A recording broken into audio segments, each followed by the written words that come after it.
नमस्कार विद्यार्थी मित्रांनो.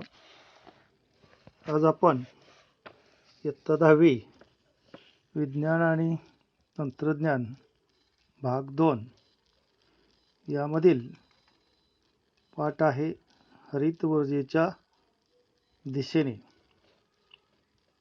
तर पर्यावरण स्नेही ऊर्जेकडे म्हणजेच हरित ऊर्जेच्या दिशेने यामध्ये विद्युत निर्मितीसाठी विविध मार्गांचा अवलंब केला जातो.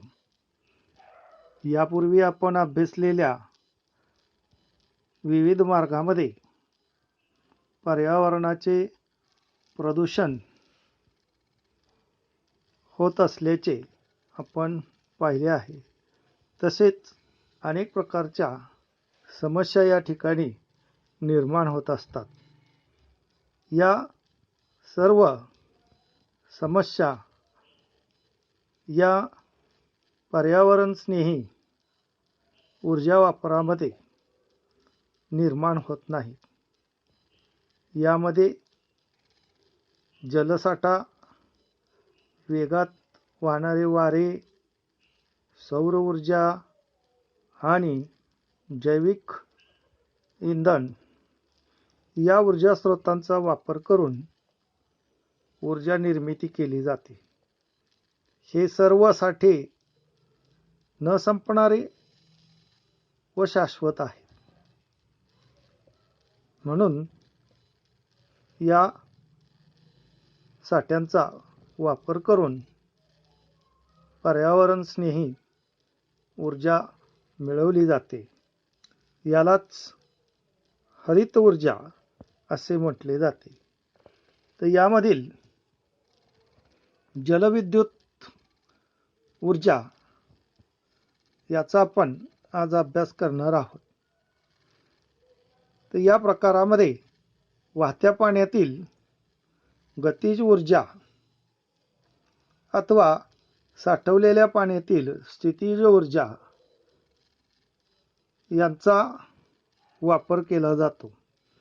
जलविद्युत निर्मिती केंद्रात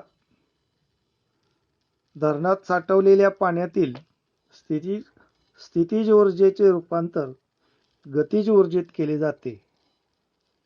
वाहते गतिमान पाणी पाईपद्वारे धरणाच्या पायथ्याशी असणाऱ्या टर्बाईनपर्यंत आणून त्यातील गतिज ऊर्जेच्या आधारे टर्बाईन फिरवले जाते.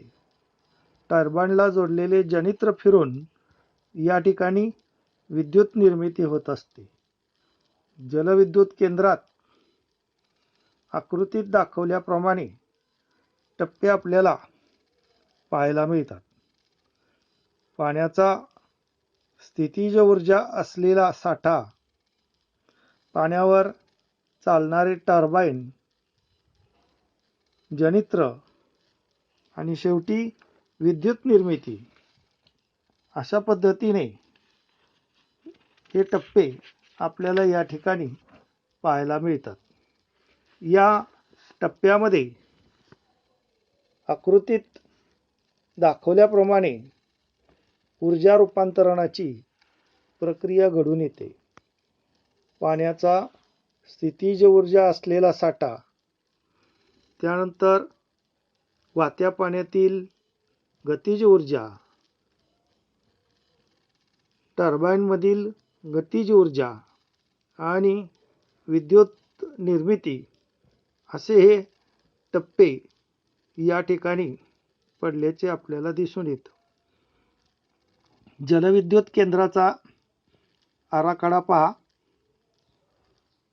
यामध्ये धरणाच्या एकूण उंचीच्या जवळपास मध्यभागापासून म्हणजेच आकृतीतील बिंदू बी पासून पाणी एका मार्गिकेद्वारे म्हणजेच पाईपद्वारे टर्बाईनपर्यंत पोचवले जाते आणि टर्बाईन फिरवून त्या ठिकाणी विद्युत निर्मिती प्रक्रिया पूर्ण केली जाते. बिंदू बी पासून जेवढ्या गतीने पाणी वाहणार आहे तेवढ्या पाण्याच्या स्थितीज ऊर्जेचे रूपांतरण या ठिकाणी विद्युत ऊर्जेमध्ये केले जाते.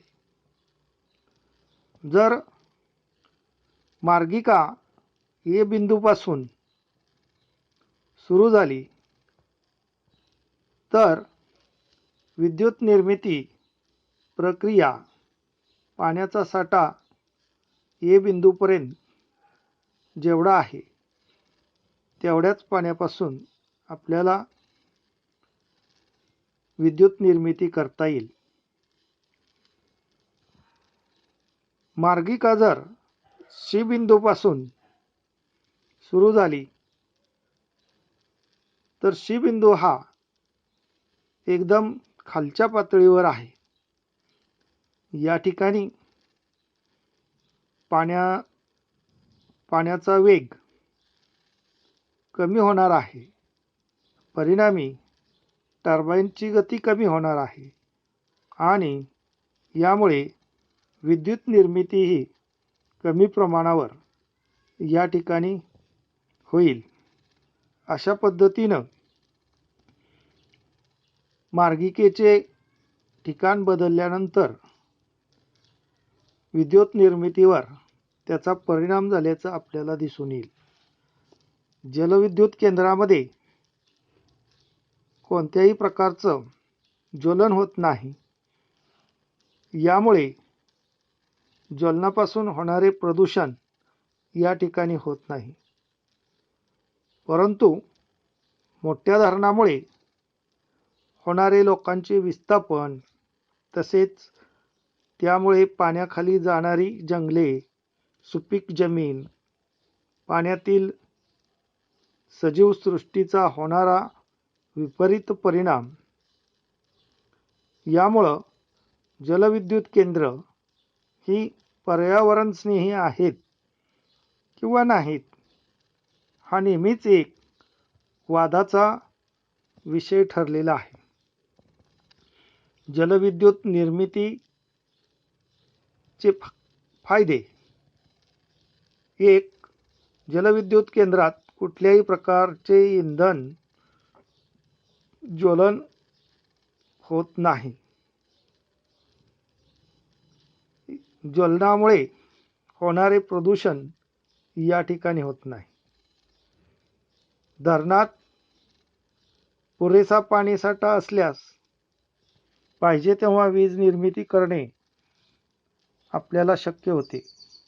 वीज निर्मिती करताना धरणातून पाणी जरी वापरले गेले तरी पावसामुळे पुन्हा धरण भरल्यास वीज निर्मिती अखंड होऊ शकते. जलविद्युत निर्मिती समोरील काही प्रश्न. यामध्ये पहिला प्रश्न आहे, धरणात साठवलेल्या पाण्यामुळे पाठीमागची खूप मोठी जमीन पाण्याखाली जात असते. यामुळे काही गावे विस्थापित होऊ शकतात. त्यामुळे लोकांच्या पुनर्वसनाचा प्रश्न या ठिकाणी निर्माण होत असतो. मोठ्या प्रमाणावर सुपीक जमीन, जंगले पाण्याखाली जात असतात. दुसरा प्रश्न आहे, वाहत्या पाण्याचा प्रवाह वाढल्यामुळे पाण्यातील सजीव सृष्टीवर विपरीत परिणाम होत असतात. भारतातील काही प्रमुख जलविद्युत केंद्रे व त्यांची ऊर्जा निर्मिती क्षमता आपल्याला या तक्त्यामध्ये दिलेली आहे. टेहरी या ठिकाणी उत्तराखंडमध्ये याची क्षमता आहे 2400 मेगावॅट कोयना ही महाराष्ट्रातील 1960 मेगावॅट, तर श्रीशैलम आंध्र प्रदेश 1670 मेगावॅट,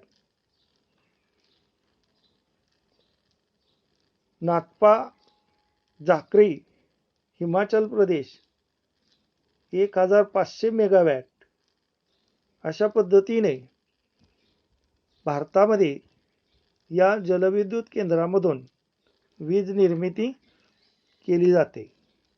या ठिकाणी हा घटक पूर्ण होतो. धन्यवाद.